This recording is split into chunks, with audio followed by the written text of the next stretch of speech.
내가 주거지를 상급지로 이동하기 위해서는 아파트 대 아파트로 가는 거는 거의 불가능하다고 보시면 돼요. 그럼 여러분들은 뭘 이용하셔야 되냐는 거죠. 제가 그저께 한남뉴타운이랑 성수전략정비구역에 임장을 갔다 왔단 말이에요. 그런데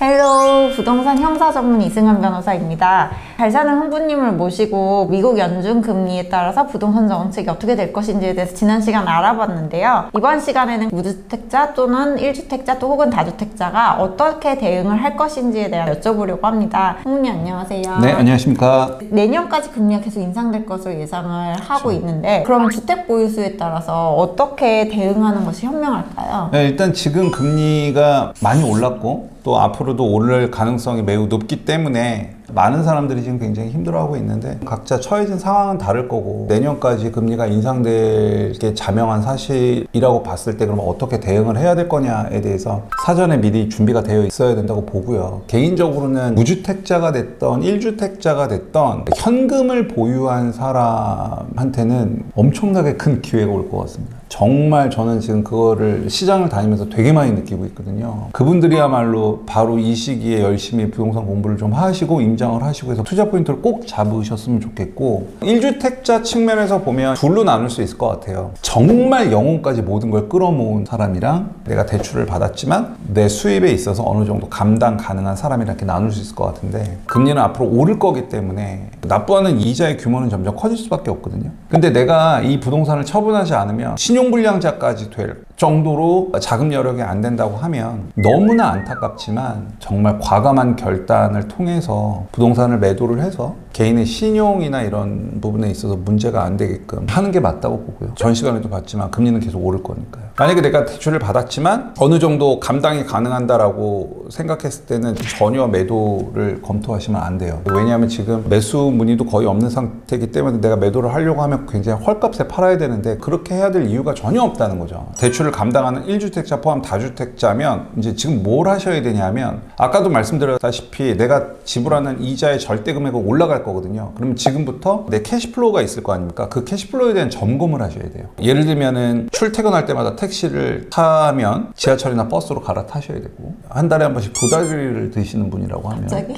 과음으로 낮춰야 되고 그리고 뭐 한 달에 한 번 가족들이랑 한우를 먹었다고 하면 이제 돼지고기로 낮춰야 되고 그런 거에 대한 본인의 캐시플로우 점검이 있어야 돼요. 돈을 아끼라는 거죠. 그렇죠. 돈을 아끼라는 거죠. 사실은 직장인들은 나한테 들어오는 캐시플로우가 되게 일정하기 때문에 그나마 좀 예측치가 가능한데 사업하시는 분이나 캐시플로우가 일정하지 않으신 분들은 조금 더 보수적으로 그런 설계가 필요하다는 게 저의 생각입니다. 그러면은 앞으로의 정부 정책 변화 방향은 어떻게 될까요? 정부 정책은 역사 이래에 이렇게 거래가 없었던 적이 없기 때문에 이 거래를 활성화하기 위한 정책들이 앞으로 계속 나오게 될 거예요. 대출도 많이 완화했고 15억 초과되는 거는 대출이 나오지 않았지만 이제 그것도 풀었고 규제 지역들도 점점점 풀고 있죠. 그래서 다양한 혜택이 나올 거고 그 다음에 올 연말에 주택임대사업자 활성화 방안도 이제 나오겠다고 지난 8월 16일인가 대책 때 나왔었죠. 현금 보유자 혹은 갈아타기를 원하는 사람들은 어떻게 하면 좋을까요? 사람들이 지금 심리가 굉장히 위축되어 있는 상태거든요. 그래서 이런 상태에서 거래가 너무나 지금 막혀 있기 때문에 정부에서는 계속 거래 활성화를 하기 위한 정책들을 쏟아내고 있고 어느 포인트에서 물꼬가 트이면서 내가 매도를 칠 수 있고 그러면서 갈아타기 포인트를 잡을 수 있다는 거죠. 그래서 정부에서 발표하는 정책들을 예의주시하면서 시장의 흐름을 여러분들이 읽으셔야 된다는 거예요. 갈아타기 사례를 하나만 보여드릴 건데 지금 서울 외곽, 은평구, 노도강, 그 다음에 금천구, 관악구 뭐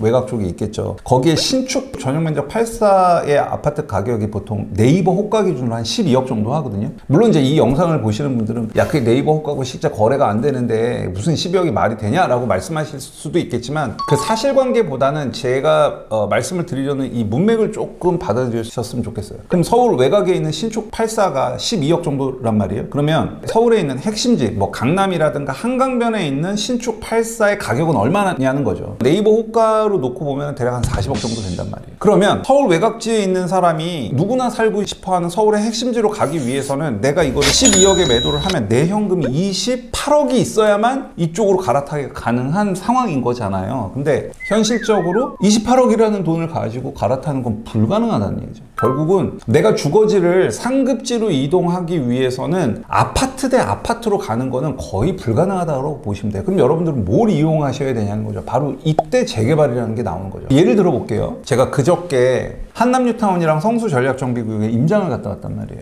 그런데 어떤 물건이 있었냐면 감정가 7억 원에 프리미엄 7억 원짜리 매물이 있었어요. 이거 매매 금액이 14억이거든요. 내가 지금 현재 뭐 대출 이런 거 감안하지 않고 14억만 있으면 용산구 한남동에 있는 한남뉴타운 3구역에 들어갈 수 있는 거예요. 아파트 대 아파트로 갈아타는 건 사실상 내 생에 될까라고 불가능한 수준이지만 내가 이거를 재개발로 이용하면 얼마든지 상급지로 점프할 수 있는 기회가 열려있기 때문에 여러분들께서 재개발을 좀 공부를 하시고 그런 포인트에서 여러분들이 좀 잡아주셨으면 좋겠다라는 게 제 개인적인 생각입니다. 그러면 마지막으로 금리가 계속 오른다고 하면은 재개발에도 분명히 안 좋은 영향을 미칠 것 같은데 네. 어떻게 예측을 하시나요? 사실 윤석열 정부가 생기고 나서 분양가 상한제가 일부 완화되긴 했지만 아직까지 굉장히 좀 큰 허들로 되어 있는데 제 개인적인 생각으로는 분상제는 없어지지 않을까 싶어요. 이 분양가 상한제가 없어지면 재개발 구역에서 일반 분양을 할 때 내가 허그나 이런 일반 분양 가격에 대한 제한 없이 시장 참여자들이 원하는 수준의 금액만 된다면 일반 분양을 할 수 있다는 거거든요. 여기서 핵심은 그거예요. 실링이 딱 정해져 있는 상태에서 이게 풀어진다라고 하면 결과적으로는 일반 분양을 높은 가격에 많이 할 수 있는 사업장에게는 혜택이 가겠죠. 거래가 어느 정도 활성화되는 시점과 이게 잘 맞물린다고 하면 재개발 시장은 또 다른 형태로 방향성을 잡지 않을까라는 생각이고, 부동산 투자로 지금까지 수익을 많이 냈던 사람들이 이제 옛날에는 개인 명의로 수익을 많이 냈다라고 하면 이제 어느 날부터 이제 법인 투자가 유행이 됐죠. 이제 여기 하나가 더 추가가 돼야 된다는 거예요. 그게 바로 주택임대 사업자입니다. 처음에 이 주택임대 사업자 제도가 나왔을 때 이거는 재개발의 빌라사라고 만든 제도구나. 전 그때 딱 보고 알겠더라고요. 왜냐하면 주택임대 사업자의 가장 큰 디메리시라고 하면 전세가를 마음대로 올리질 못한다는 건데, 여러분들 뭐 다 아시겠지만 재개발 구역에 있는 빌라들이 얼마나 낡고 거주 환경이 안 좋아요. 그러면